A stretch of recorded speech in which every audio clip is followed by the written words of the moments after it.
Keď zaparkuje ona, viem, že sa nečetá len ďalší víkend, ale zážitok, na ktorý budeme spomínať. V práci staviam múry, ale na takéto miesta si ich chodím zbúrať v mojej hlave, aby moja práca išla hladšie.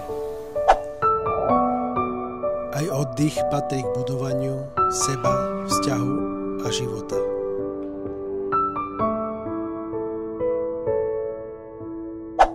Teplo sávny stíchne, v okne sa zrkadlí kaštiel a v tichu vody nájdem ju, rovnakú ako vždy, moju. Niekedy stačí iba ležať a nechať svet, nech sa točí.